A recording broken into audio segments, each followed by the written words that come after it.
د ملکنډ سیمې سره تعلق لرونکي د پښتو ژبې نامتو مزاحیه شاعر اقبال جان د څه مودې راهیسې په یو خطرناک رنځ کې اخته دی او په کټ پروت دی او د خپل علاج توان نه لري، ولې تر دې دمه د خیبر پښتونخوا کلتور څانګې چارواکو څخه تپوس نه دی کړی. تفصیل د ملکنډ نه د عمران زریاب په دې رپورټ کې.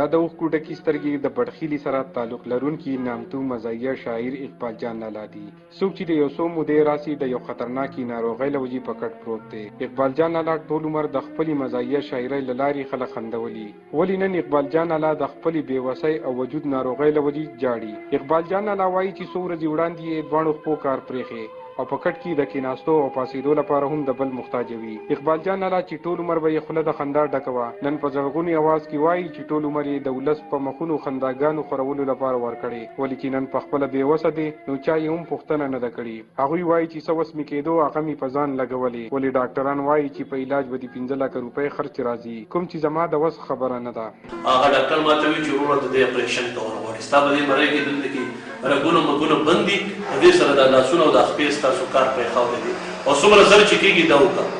نو ما ورته یاره کله راشه ما ته یې بس 15 لکه روپۍ خرچه پرې راځي، دا نن ټلیفون وکړو او نن دې پیسې راوړې سبا له به ستا پرې شي. نو زه چې کور ته دلته کې رالم نو څه چې وو نو هغه موږ لګولو، ډېره مجبوري وه، نو نور څه کار نه کېدو، یاران دوستانو سره موږ میلاو شو، یاران دوستانو زموږ په شان کې یاران دوستان دي څنګه چې موږ غریبانان یو داسې هغه دي،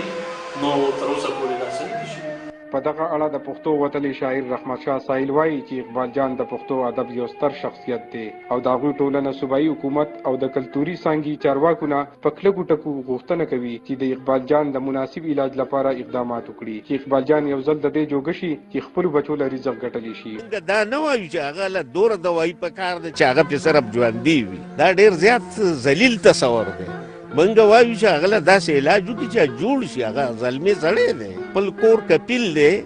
د خدای نه وروستو، نو مطلب دا دی چې هغه جوړ شي او خپلو بچو له ګټه کوي. په کټ پروت اقبال جان لالا نن دې ته سترګې په لار دی چې څوک به راوړاندې شي او د هغه د علاج لپاره به د هغه لاس امداد وکړي او هغه به یو ځل بیا د پښتو ادب او د خپلو بچو رزق ګټلو جوګه شي. عمران زریاب، خیبر نیوز، بړخیله، ملکنډ.